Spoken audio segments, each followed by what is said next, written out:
যারা আগে বিগত বছর ক্ষমতায় ছিল তারা উন্নত দিক করতে পারে না। হ্যাঁ যদি উন্নয়ন করে ভালো কাজ করে তো আবার সাবমিট দিয়ে আবার ভোট না করলে আবার ফিরিয়ে আবার চেঞ্জ করুন। জনগণ হিসাবে আমাদের সুযোগ ছিল সেই ব্যালটটির মাধ্যমে তাদেরকে আর কি বিতাড়িত করবার। টানা ৩ বার বরিশালের গৌরনদীর পৌর মেয়র হন হারিসুর রহমান হারিস। এক যুগ ধরে উপজেলা আওয়ামী লীগের এই সাধারণ সম্পাদকের দাপটে সবাই তটস্থ থাকলেও উপজেলার ভোটে হেরেছেন। স্থানীয় আওয়ামী লীগের বড় অংশের পাশাপাশি নিজের ভাইরাও হারিসকে সন্ত্রাসী বলে অভিযোগ করে আসছিলেন। নির্বাচনের পুরো সময়ে বিশাল কর্মী বাহিনীর শোডাউন থাকলেও ভোটে মনির হোসেন মিয়ার কাছে ধরাশয়ী তিনি।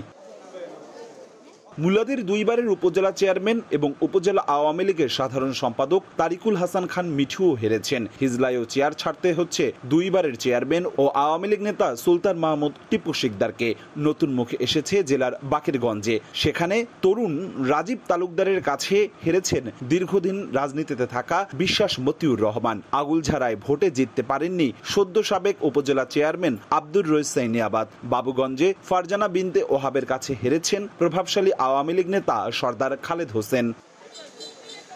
তথ্য বলছে বরিশালের ৯ উপজেলার মধ্যে কেবলমাত্র বানারীপাড়ায় গোলাম ফারুক চেয়ারম্যানের চেয়ার ধরে রাখতে পেরেছেন।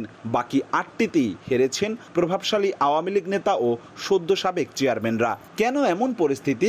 পর্যবেক্ষক মহল ও সাধারণ মানুষের দাবি, ক্ষমতায় থাকাকালীন কর্মকাণ্ডের জবাব ব্যালটে দিয়েছেন ভোটাররা। যারা আগে বিগত বছর ক্ষমতায় ছিল তারা উন্নত দিক করতে পারে না, বিধে আবার নতুন নির্বাচনের মাধ্যমে জনগণ যাকে চেয়েছে তাকে উপযুক্ত ভোট দিয়ে নির্বাচিত করেছে। জনগণ হিসাবে আমাদের সুযোগ ছিল সেই ব্যালটটির মাধ্যমে তাদেরকে আর কি বিতাড়িত করবার, সেটি আমরা করেছি। হ্যাঁ তো উন্নয়নের কথা বলছে এই আগে যারা করছে হ্যাঁ যদি উন্নয়ন করে ভালো কাজ করে তো আবার সাবমিট দিয়ে আবার ভোট না করলে আবার ফিরিয়ে আবার চেঞ্জ করুন। সঠিকভাবে সবাই ভোট দিতে পেরেছে, নিরপেক্ষভাবে ভোট দিতে পেরেছে, যে কারণে সঠিক প্রার্থী চলে এসেছে যারা জনপ্রিয়, যারা জনগণের প্রতি যাদের ভালোবাসা আছে, যারা জনগণ যাদের প্রতি আস্থাশীল হয়েছে, তারাই আসলে এবার নির্বাচিত হয়েছে।